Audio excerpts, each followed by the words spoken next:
bonne santé surtout et j'espère que vous avez passé de bonnes fêtes cette année. Alors on se retrouve pour l'année 2022 pour parler de plein de choses, nouvelles méthodes, nouvelles prestations et plein de nouvelles choses.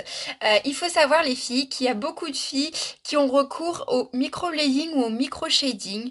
On va pas se le cacher clairement, c'est une prestation qui coûte la peau des... Voilà. Il faut savoir qu'un microblading ou un micro-shading vaut entre 180 et 250 euros. Alors, je ne vous cache pas que c'est une méthode très très efficace. La preuve en est, j'en ai un. Il faut savoir que en fait, celle-ci est très utilisée, notamment pour celles qui ont des sourcils extrêmement fins et peut-être aussi pour combler les trous ou avoir une forme souhaitée. La preuve en est, c'était mon cas. J'avais pas mal de trous dans le sourcil, j'avais une tête qui était vachement carrée et l'autre qui était arrondie, impossible que ça repousse. Oui, les filles, c'est ce qu'on essaye c'est ce qu'on se tue à vous dire, c'est que les poils du sourcil, quand ils sont épilés à la cire, ils sont vachement agressés. Donc il faut savoir les filles que c'est pour ça qu'on utilise une pince à épiler. C'est la meilleure solution. Il faut se dire aussi que l'épilation à la cire peut se faire au-dessus, mais surtout pas en dessous. Pourquoi? Parce que la paupière est très très très sensible et du coup va clairement casser le poil et va l'empêcher de repousser. Vous allez me dire, bah c'est pas plus mal, au moins j'aurais pas à m'épiler. Sauf que la mode évolue les filles. Et oui, il y a 10 ans, on a eu la mode des sourcils fins, on a eu la mode des sourcils rasés et tatoués, on a eu la mode des sourcils épais. Qui dit que dans 10 ans, on aura la mode de, je sais pas moi, les sourcils accentués ou les sourcils remontés jusqu'au front. Enfin bref, voilà. Voilà pourquoi je vous dis qu'il faut tout le temps épiler les sourcils à la pince à épiler. Pourquoi? Parce que bah, simplement on vient tirer le poil à la racine, le poil se régénère et n'est pas agressé. Alors après je vous dis pas forcément si vous avez une tonne de poil ici, il y a bien sûr la possibilité de le faire à la cire, hein, c'est pour ça que ça existe, ou bien au-dessus, mais surtout pas en dessous les filles, surtout pas. Il faut savoir aussi les filles qu'il y a très très peu de filles qui connaissent cette prestation, donc qu'on appelle le brolif. Donc le brolif, c'est quoi les filles? Le brolif, ça consiste en fait à venir étirer le poil du sourcil pour venir l'épaissir. Notamment pour les filles qui ont un sourcil fin, mais pas plus que ça. Après, je vous dis pas les filles, si vous avez la moitié de mon sourcil, que c'est ultra fin, que vous n'avez pas du tout de masse dans le sourcil. Oui, là, oui, vous pouvez faire recours au microblading ou même au micro-shading, hein, pour celles qui aiment bien avoir une forme, on va dire, dessinée comme un crayon, parce que ça c'est le micro-shading, et microblading c'est pour venir tracer poil à poil, pour venir structurer une forme sur le visage. Donc, pour celles qui ne connaissent pas, le brolif, c'est, on va dire, comparé au rehaussement. Au rehaussement de cils. Pourquoi? Parce qu'en fait, le rehaussement de cils, c'est la même méthode. Sauf que c'est pour le surcil. Et en plus de ça, c'est quasi les mêmes produits. Donc, on a cette première étape qui va consister à mettre une pâte qui va venir assouplir le poil, sans trop l'abîmer, hein, bien sûr. Ne vous inquiétez pas. Donc, en fait, c'est une pâte qui va venir assouplir le poil pour qu'on puisse venir mettre le poil dans le sens qu'on veut. En fait, il va être tellement souple qu'on va pouvoir le travailler dans la forme qu'on veut. Et en fait, donc lors de la première étape, quand on va appliquer cette pâte, pour celles qui vont le faire à la maison, ce que je conseille pas trop parce que je pense qu'il est nécessaire de le faire par quelqu'un qui est diplômé, par un professionnel, et qui nécessite aussi des produits de qualité, les filles, surtout. Donc, une fois cette pâte appliquée, on va venir vous la laisser poser 10, allez, à 13 minutes, pas plus. Et en fait, là, à ce moment-là, une fois que la pâte aura bien pris, en fait, on va venir brosser le poil. Et en fait, là, comme vous pouvez le voir, moi j'ai une ligne en fait par rapport à mon microblading. Donc je disais, j'ai une ligne par rapport à mon microblading, donc vous allez pouvoir vous repérer à ça. Quand je viens étirer le poil, regardez les filles, en fait, le poil sort clairement de ma ligne. Vous voyez? Bon là après, c'est difficile à remarquer parce que comme il se relâche directement, regardez, hop, vous voyez? Si en fait, si on vient le mettre droit, il va venir au moins jusque là, en fait. Et en fait, cette méthode va permettre, pardon, de venir étirer le poil du sourcil pour donner un aspect au sourcil plus épais. Vous voyez? En fait, là, dans la queue du sourcil, quand vous brossez votre sourcil, là je vais le brosser, et ben, il faut savoir que votre poil ici, il se rabaisse en fait. Vous voyez? Tout le temps. Vous allez faire comme ça. Le poil en fait, il pousse dans une direction vraiment droite et fort rabaissé.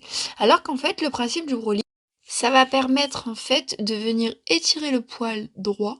Enfin droit, je m'entends, hein. Vous n'allez pas vous retrouver avec un sourcil hyper droit comme ça, tout tiré, tout moche. Non mais en fait on va venir étirer le poil du sourcil, comme ça, pour vraiment justement venir l'épaissir. Et une fois ce poil étendu, donc ça va donner un aspect plus tendu pour celles qui ont un sourcil très fin. Et en fait ça va donner une forme plus épaisse. D'où le principe de ne pas faire forcément un microblading.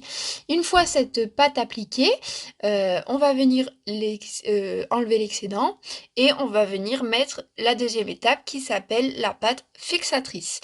Donc celle-ci, on va pareil, même temps de pause, venir l'appliquer tout en brossant. Alors la tête, on va pas la brosser super droit, on va faire peut-être comme ça, vous voyez, un petit peu incliné pour pas que ça fasse trop strict, comme ça.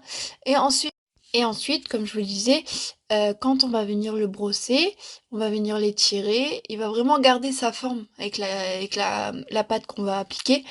Et une fois bien étiré, ça va donner l'aspect beaucoup plus arrondi ou épais.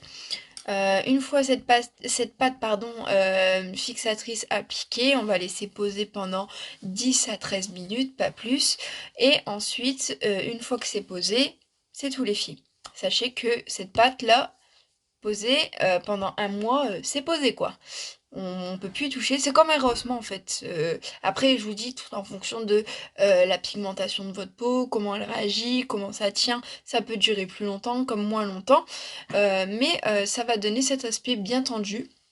Et à ce moment-là, on va utiliser ce qu'on appelle une restructuration avec du fil. Bon là, c'est un fil de coton, hein, parce qu'en fait, si vous voulez, à la maison, on peut utiliser un fil de coton et mettre du crayon en fait dessus pour venir teindre le fil. Alors bien sûr, il existe déjà des fils qui ont une couleur déjà imbibée sur le fil. Donc ça, c'est les fils professionnels. Donc je vous montrerai dès que je les reçois. Et en fait, on va venir le teinter et on va venir faire la restructuration. Je vous montrerai une vidéo d'ailleurs. Une restructuration qui va permettre de vraiment cadrer le sourcil correctement. Et là, à ce moment-là, quand on aura le brow-lift bien étiré, la restructuration faite, on viendra justement épiler. Et ça va permettre de changer le sourcil, enfin la forme du sourcil, pardon. Euh, et franchement, c'est le top. D'ailleurs, je vous mettrai une petite photo à la fin de la vidéo. Et n'hésitez surtout pas à aller sur ma page Facebook ou même Snap. De temps en temps, je partage mes prestations ou même aussi Instagram. Comme ça, au moins, on pourra voir le avant-après. Et franchement, c'est impressionnant. Et moi j'adore. Et la raison pour laquelle pardon, j'ai eu recours à un microblading, c'est justement parce que je n'avais pas la connaissance de cette prestation-là. Et franchement, après tout dépend les régions dans lesquelles vous vous situez. Un Brolif, c'est quoi? 45 €. Euh, 50, bon après sur les régions parisiennes c'est un peu plus cher, hein, c'est 80 €. Mais c'est toujours moins cher qu'un brolif, qu'un microblading ou qu'un micro-shading, pardon. Donc voilà, moi sachez que cette prestation-là, je la propose à 35 € et franchement, c'est une prestation qui est assez utilisée en ce moment et qui nécessite surtout une formation par un professionnel, les filles. Donc même si je sais que c'est tentant d'acheter les produits et de le faire soi-même parce que c'est juste un temps de pause et qu'il suffit juste d'appliquer et de les brosser comme vous le souhaitez. Non, pas du tout les filles. Ça nécessite de bien les placer parce que dites-vous qu'une fois que la pâte fixatrice est posée, votre sourcil il est fait, hein. C'est tout. Vous êtes loupé, vous restez pendant un mois, voire plus, en fonction de la pigmentation de votre peau, comment elle tient ou comment elle réagit. Ou, il suffit que, le produit que vous avez pris, nécessite, un temps de pause, inférieur à celle que je vous ai dit et que, je sais pas moi, ça vous brûle le poil ou que même vous pouvez parce qu'il faut savoir que les produits brûlent, certains produits brûlent le poil, des produits de mauvaise qualité. Parce que je vous dis ça parce qu'en fait les kits sont vendables sur AliExpress, comme sur Amazon, comme sur Cdiscount et c'est pas des produits, conseillés et ça nécessite surtout une formation et que ça soit fait par un professionnel. Donc c'est pas pour vous embêter, voilà. Quoi vous dire de plus? Je pense que j'ai tout dit. En attendant les filles, je vous remets également le lien avec ma page. N'hésitez surtout pas à prendre rendez-vous, à prendre connaissance des prestations que je fais. Je fais pas mal de prestations, hein, et notamment des nouvelles qui vont arriver cette année. Mais comme je vous dis, toutes mes prestations proposées ont nécessité d'une formation. Donc on propose les extensions de cils, le cil à cils, le mix, le volume russe, les remplissages. Je propose également la restructuration, l'épilation, qu'est-ce qu'on a de plus? Le Brolif, hein. On a aussi le rehaussement de cils, le massage californien, hein, 1/2 heure ou 1 heure et on a aussi les soins aux cheveux. Donc on a le soin caviar, le soin au tanin et le soin au botox. Franchement, c'est super ça. Moi, c'est une chose que je raffole. Voilà, voilà les filles. J'espère que cette année commence bien pour vous, que vous avez plein de résolutions, plein de projets, plein de choses nouvelles, tout ça. En espérant aussi passer une bonne année et une année un peu plus cool que cette année 2020, hein, avec ce Covid. Voilà, voilà les filles. Je vais également vous poster une photo d'un brolif et aussi, pourquoi pas, avec restructuration. Et sachez hein, aussi un petit détail que je vous ai pas précisé les filles, quand on nécessite un brolif, il faut surtout pas faire la teinture pour celles qui souhaitent faire une teinture après, la teinture le même jour. La teinture se fait 48 heures après. Pourquoi? Parce que en fait, les produits qu'on vous pose sur le surcil, en fait, la teinture n'adhère pas au poil ou peut modifier la couleur. Et oui, ça c'est les surprises du brolif. Donc surtout, ne faites pas une teinture après un brolif les filles. Surtout pas. Voilà, voilà.